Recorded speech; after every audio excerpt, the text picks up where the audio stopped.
Appeal की गई है। डीएम ने करगिल में धारा 163 लगाई है।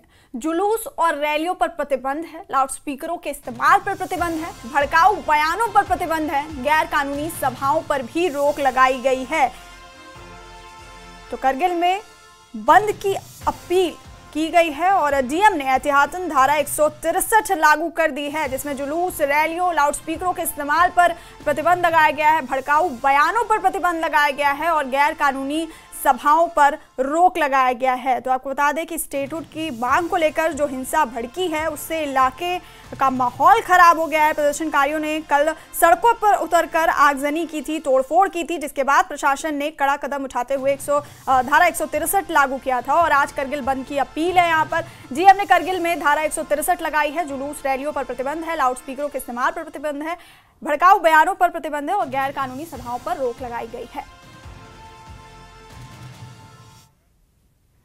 जम्मू कश्मीर